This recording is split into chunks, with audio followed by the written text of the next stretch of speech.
Welcome to the WikiLeaks press conference on CIA Vault 7 dark matter and associated issues, which we will get to in the questions.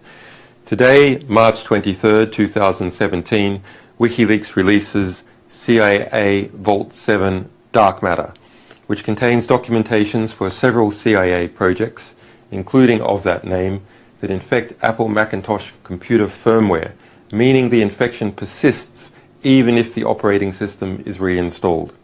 Developed by the CIA's Embedded Development Branch, EDB. These documents explain the techniques used by the Central Intelligence Agency to gain, quote, persistence, unquote, on Apple Macintosh devices, including Macs and some iPhones, and demonstrate their use of EFI/UEFI and firmware malware. What does that mean? That means that this is a malware technique developed by the CIA to insert its malware and viruses into people's computer systems, Macintosh computer systems, which doesn't store itself on the regular hard drive that people use, so that even if you throw away your hard drive and reinstall your operating system, the malware persists. In fact, the development notes of the more recent versions of this malware show that the CIA believes that the malware will even persist across quote, infector is stored on modified firmware of an Apple Thunderbolt to Ethernet connector. That is a device made by Apple to produce, it's like a USB dongle, a dangerous dongle in this case, to connect to the Ethernet. And the CIA has modified that to use it to take over the computer system at boot time before the Mac firmware password is demanded. Another CIA project that we have published today, Dark Sea Skies, is, quote, according to the CIA, an implant that persists in the EFI firmware of an Apple MacBook Air computer and consists of dark matter, CP, and night skies. These are, respectively, EFI, kernel space, and user space implants. What does that mean? That means that you shouldn't think of CIA malware as simply one program that is one little virus that connects to a system and does one job. In fact, there is effectively a malware ecology that has been developed by the Central Intelligence Agency over the last decade, with many different interacting components, some that are infection, embed itself into a Macintosh device so that it couldn't be cleaned out and so that it could hide from antivirus products. And even if you didn't have an antivirus product that detected it, that you might suspect that there's a problem and reinstall your operating system. But by using this EFI method, the CIA is able to keep Triton embedded into Apple Macintoshes across upgrades. While the Durstake manual released today is from 2013, other WikiLeaks Vault 7 documents show that, which we have linked to in our press release, show that as of 2016, the CIA continues to rely on and update these systems and is working on the production of Durstake 2.0, which includes advancements on some of these methods. The efforts there are documented in one of the CIA wiki development pages, which we released last Tuesday, but which has not been remarked upon. Also included in this release is the manual for the CIA's Night Skies, which is a, quote, beacon/loader/implant tool for the Apple iPhone. What's a beacon? It's a system used by intelligence agencies starting back in as early as the 1950s, where you would put a bug, say, in someone's car, and it would give off radio signals, and through that you could track it.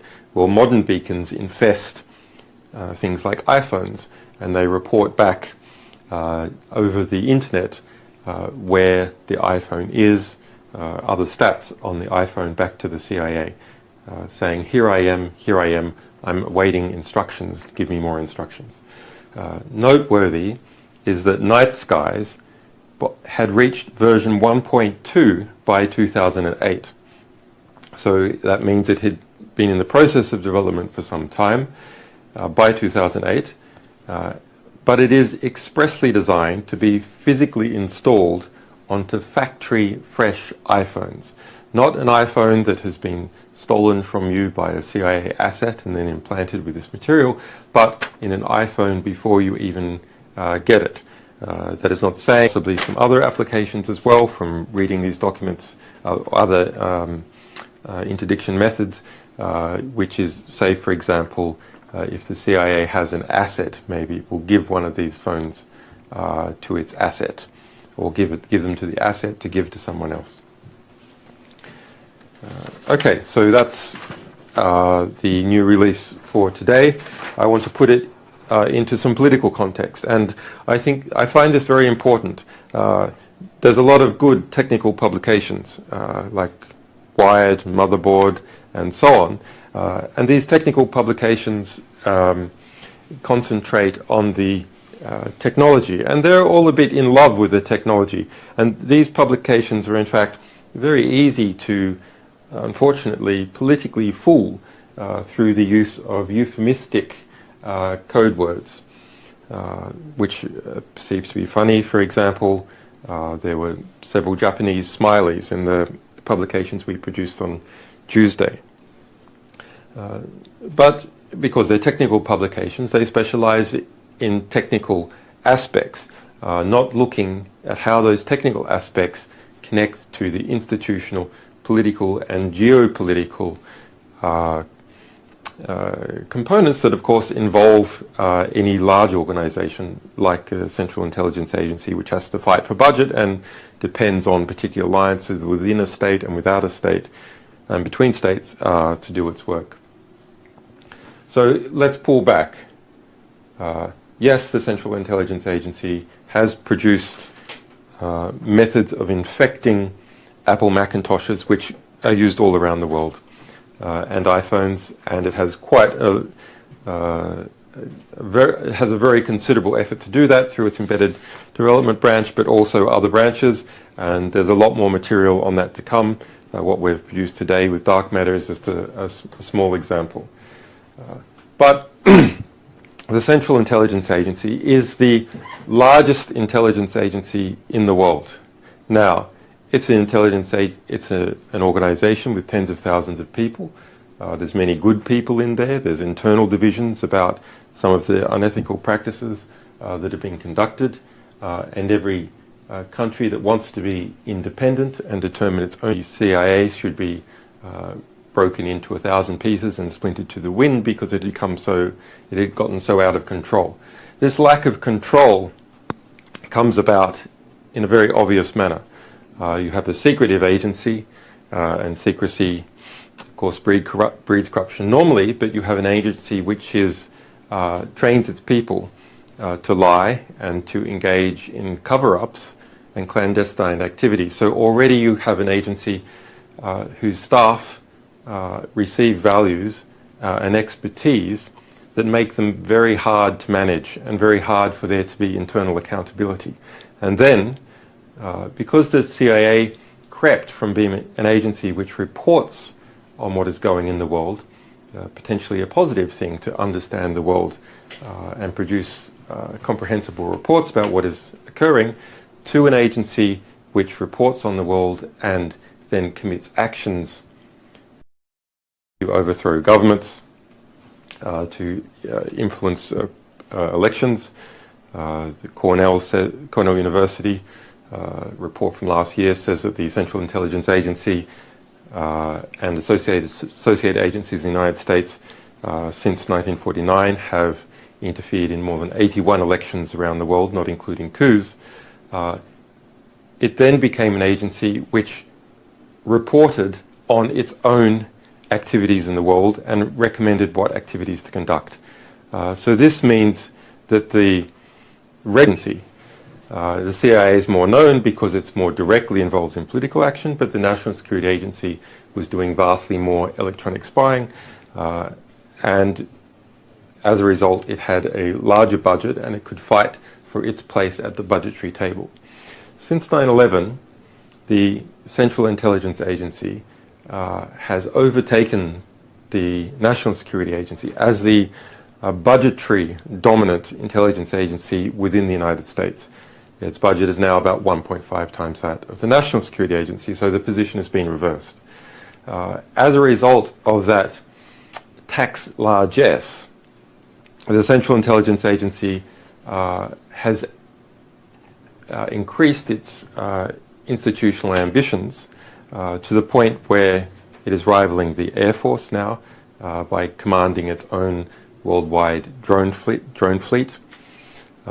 It is in some ways rivaling the FBI, not so much internally in the United States, or it does provide support to internal operations, but by being an armed force outside the United States, conducting interrogations, renditions, torture, at least for a period, applications iPhone last September.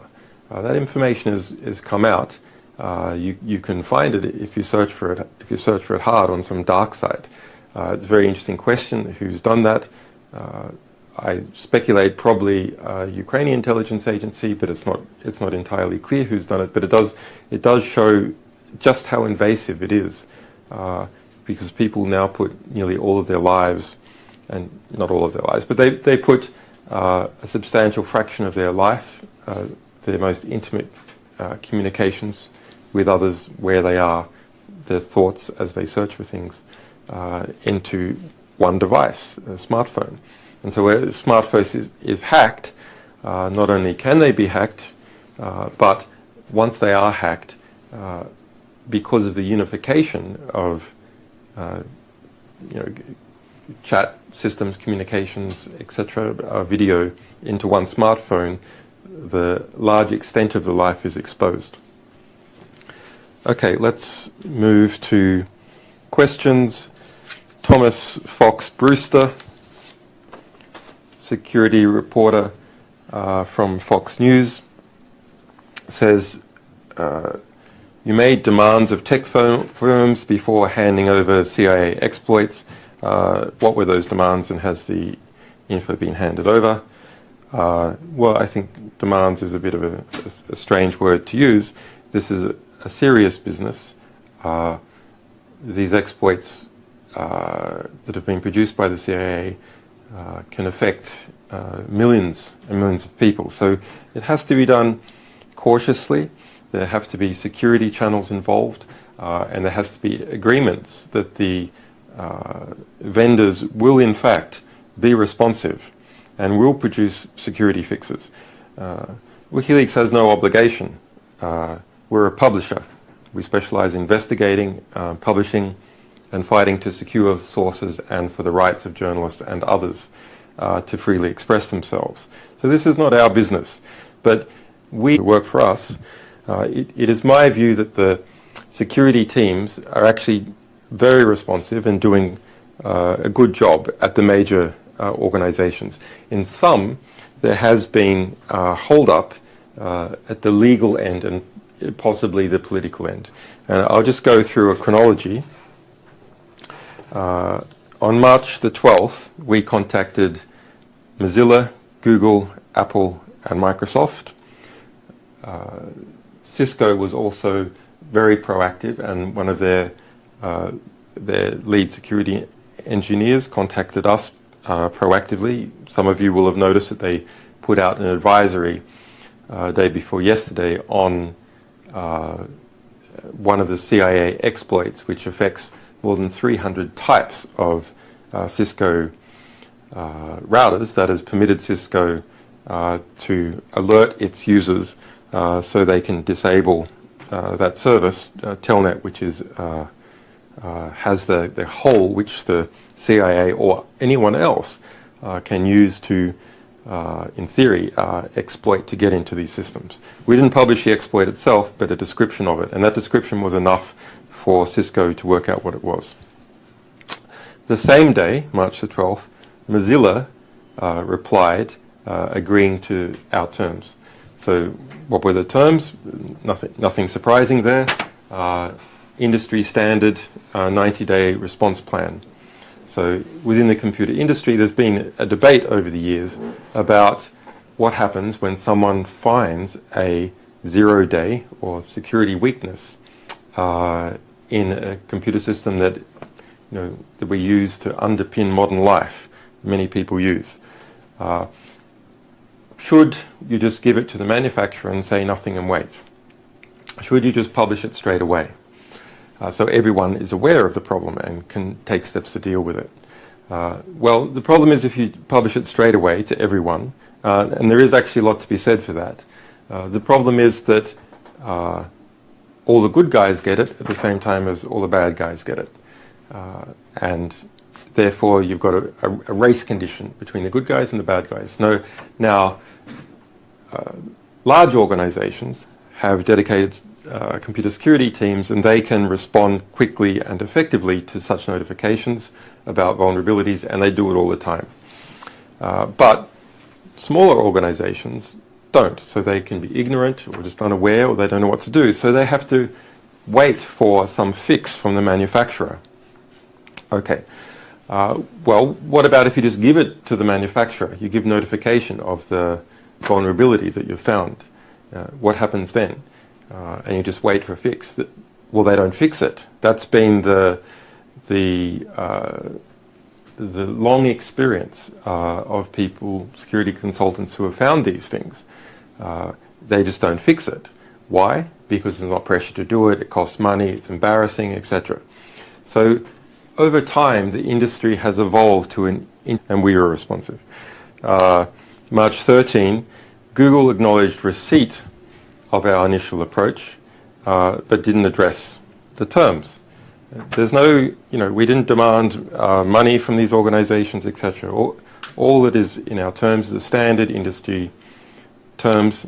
You've got 90 days. We need a secure point of contact, encryption keys to make sure that when we communicate this information to you, other people can't get at it. This is a high security, very delicate business. It's not something that involves just throwing out emails to random parties within an organization. March 15, MikroTik contacted us. MikroTik makes a controller that's widely used in voice over IP systems, which the CIA targets. March 17, Mozilla provided first feedback to us, asked for more files. March 18, we told Mozilla that we're looking for them. March 20 was the first contact from Microsoft. Not agreeing to the standard terms, but pointing to their standard procedures and a PGP email. Same day Google replies, pointing to their standard procedures in a PGP email. So it's a bit coincidental that there's this 8-day delay, and then both Google and Microsoft respond. It has been at the legal and perhaps political level. Why is that? Well, my belief is that, and it has been argued by others, is that that Microsoft, Apple, Google, etc., have a number of contracts with the US government. In fact, Google is declared to be part of a member of the Defense Industrial Base. I've written about that in a book about Google. You can search for Google is not what it seems for that essay.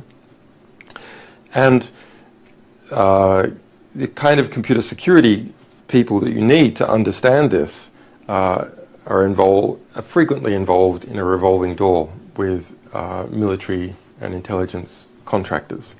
And so they often have security clearances, and a bizarre and frankly counterproductive standard has arisen in the United States, which makes it hard for security workers and some people within security agencies to look at and share published information where there is a claim that information derives from classified US government documents. It's been enormously counterproductive.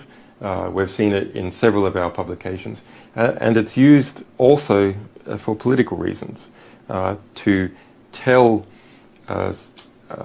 intelligence agency workers and contractors involved in the US intelligence community that they're not allowed to read WikiLeaks, they're not allowed to read the New York Times when it publishes information about abuses that are occurring in intelligence agencies derived from our material or independently sourced.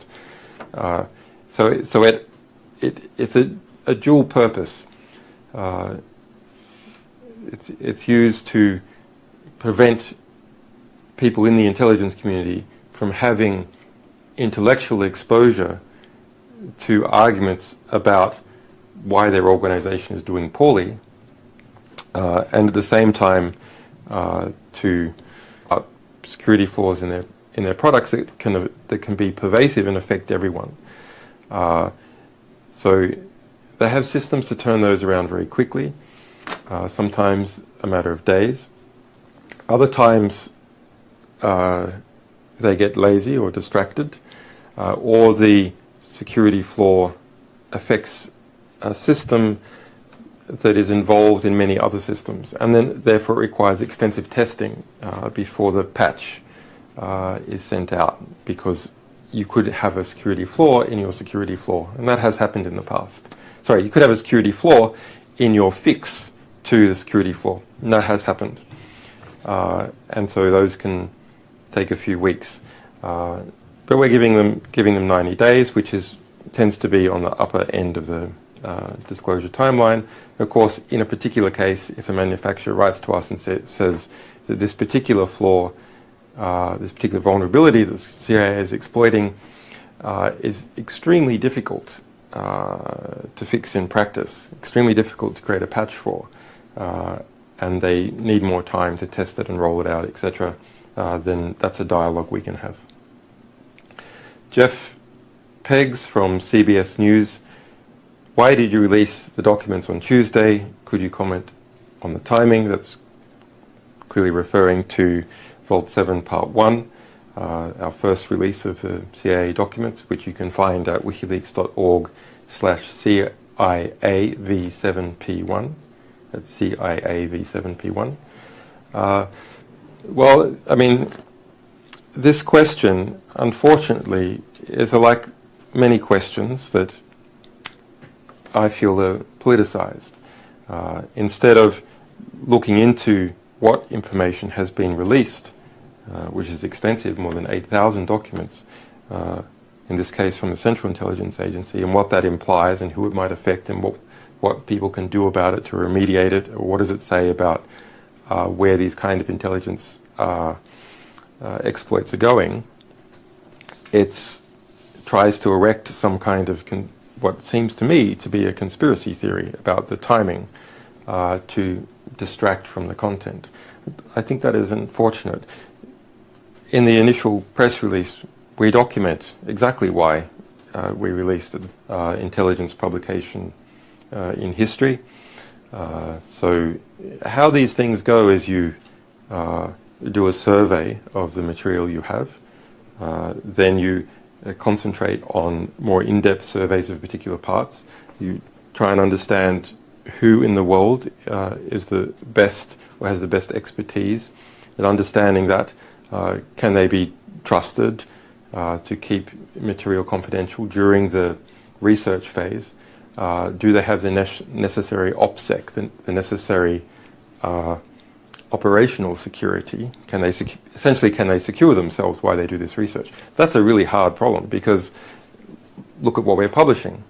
It's about not only the Central Intelligence Agency, but that precise section, at least at the moment, of the CIA, which is involved in hacking people. So how are journalists going to securely receive information from us? How are they going to securely work on it? How are they going to securely coordinate? Well, we have answers to those questions for people that we are very used to working with. We've built up encrypted contacts and so on, but it's quite hard for many journalists to understand how to research a topic like this and keep themselves secure. So to summarize, there's probably a year of publications, I would say, moving. It's included informants, it's included flying FBI agents and prosecutors into Iceland, it's included transnational payoffs to informants, it's included getting people to wear wires. It's a really outrageous investigation that most of it was conducted under the administration of Barack Obama, sadly. Now, over time, there's been some embarrassment about that continued investigation by the DOJ. It's why I have political asylum from Ecuador.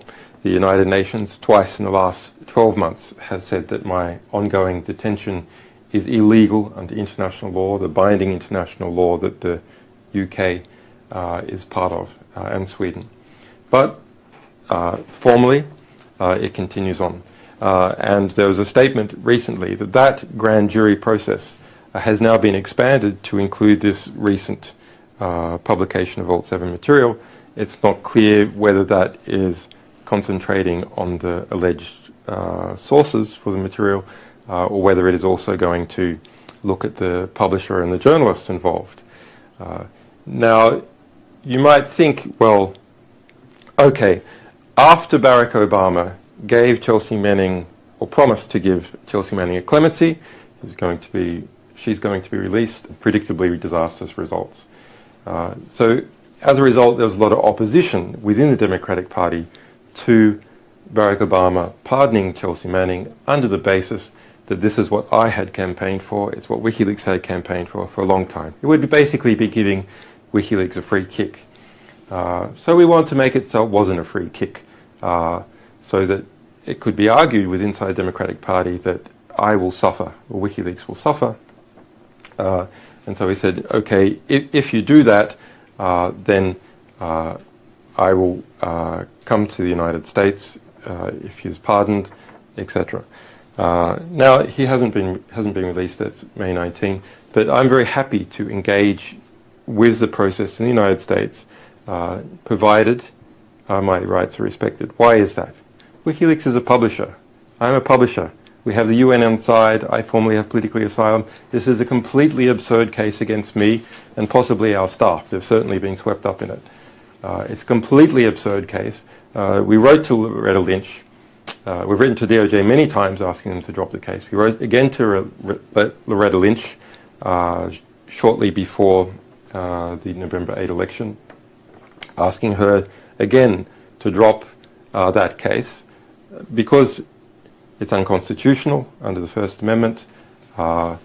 It's something that it creates a worrying precedent that can affect all journalists and publishers. And under 2015, let's put it a different way, both on the from the Republican-aligned media groups and from the Democrat-aligned media groups. It's, I think, a very sad situation to see an organization like the New York Times, MSNBC, HBO's Bill Maher, giving space to well-known conspiracy theorists like, for example, Louise Mensch, simply because they are saying something that attacks the other side. That's a real fall down in the standards, in journalistic standards. I'm not one of these people who believes the mainstream media, the establishment media, was once okay and is now bad. It's always been bad, frankly, if you have high standards. Let's look at the New York Times. We can go back to 1917, where the New York Times was campaigning to put Eugene Debs in prison editorially, not just op-eds, but through its editorial board, campaigning to put Eugene Debs in prison for saying that Americans shouldn't take part in World War I, because America didn't have, was it really in the interest of the people who were being shipped off to World War I to fight and die in the trenches in France? Was it actually in their interest or someone else's interest? It's a matter of debate, but it's a speech act. And the New York Times campaigned to put him in prison under the Espionage Act. That same Espionage Act that is spoken about in relation to Hillary Clinton and me and these other sources that are appearing in the Washington Post and New York Times. So that's unfortunately when things are serious and reach to a high level, that media organizations, they have their alliances, and the people who work in them, they have their alliances. That's not new. What is new is how conspicuous and how compelled those biases seem to be, that increasing politicization. So this kind of stuff comes from that. Tax returns, we call for Donald Trump's tax returns publicly and privately with our sources during the election multiple times, after the election. Of course, it is unusual and indeed pull back. This is really fascinating. So the internet was a creation of the US industrial, military, intelligence, academic complex. That's where it comes from. And it was then corporatized, democratized, and commodified. And as a result, it became very cheap, and lots of people became involved, and it became a space where people could easily publish. And the easiest type of publishing on the internet is social media publishing. But because the internet is one standard protocol, and it's only 220 milliseconds from New York to Nairobi, it means that one company can start expanding itself over that entire region, because there's no locality. It's not like a manufacturer of apples, for example, where the apples start to decay. The Facebook can get its data from a data center in New York to a user in Nairobi in a fifth of a second. Opponents, it's large companies acting against its interests by introducing, from an establishment perspective, uncontrolled popularism, where you don't know where that leads, and you've seen partly where it leads. It leads to people who are not already accepted widely as establishment candidates from beating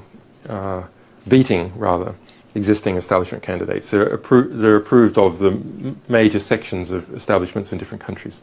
So in response to this outbreak of popularism, Google and Facebook formally have announced that they are going to introduce a system to be used in the French election, explicitly in the French election, to stop what they say is fake news. Now, fake news is a real phenomenon. Fake news has been around for a long time. It exists in two forms. One is the obvious form. For example, in the US election, there was fake news that the Pope had endorsed Donald Trump. Strictly false. The headline was false. The major underpinning of the story is false. But similarly, Washington Post and New York Times had headlines that were fake news, disastrous, that ended up killing and displacing millions of people, about the Iraq War. And every day, large press organizations pump out fake news, either in detail or in the headline. Usually not quite as obvious as that Pope example. So the judgment as to what is fake news, someone has to do it. And there's cases where many people can agree on. For example, that case with Donald Trump and the Pope, that's clearly fake. There's no, not really any angle you could take where that is true. And then others which are value judgment. So the organizations which Google and Facebook have pulled into this endeavor to police the French election all, of course, have particular angles. Nearly none of them are French, for a start. It's, have you been in direct contact with Apple? If so, did Apple respond? Yes, we have, and yes, Apple has. We have good intercommunications with their security teams. As I said, above that, things are a bit politicized, but I think now the political approach has been solved, and so we're just down to a healthy technical interaction. Okay, that's it. This was the WikiLeaks press conference on Dark Matter, 23rd of March 2017. If you're a source and you have documents and you want to give them to WikiLeaks or archives, go to wikileaks.org. There's a submit button there. Press that. It will give you instructions on how to securely send us information. If you want to speed up WikiLeaks publication process and help us defend against this legal case involving this new grand jury in relation to this current publication, you can go to wikileaks.org and there's a donate button. We're tax deductible in the United States through the Freedom Press Foundation, which is mentioned there, and in Europe-wide through the, or rather EU-wide through the Wow Holland Foundation. If you're a tech company and you haven't made a successful contact with us yet in relation to the CIA's attacks on your systems, if you perceive, looking at our publications, that they might be there, please email security@wikileaks.org. That's security@wikileaks.org. You can also have a look, and everyone might want to do this, you can also have a look at the WikiLeaks Research Community Challenge number 2. That is to go through the Vault 7 materials that we are publishing, pull out all the names of the companies and computer systems and phone types and routers that are affected by these CIA attacks, and document which pages are there. That will help us contact the manufacturers. It will also help the manufacturers see that they're affected, and will help people try and avoid those products that have weaknesses. Just search for WikiLeaks Research Community. We've tweeted out several links about that. You can also go back through our tweets and have a look. There's a you can also go to Reddit, reddit.com/r/WikiLeaks. There's some discussions on there as well. There's a collaborative chat channel also on Matrix, which is listed in the tweets and also on that Reddit page. You can also go to .org, that's our.wikileaks.org, which is a wiki. It's not something that WikiLeaks staff approve. It's from the open crowdsourced research community, so we don't approve of what's written there, but it's getting more cohesive and accurate. And go to our.wikileaks.org, you can look at Vault 7, and the research community project is listed there. My name is Julian Assange. That's it. Thanks, guys. Bye.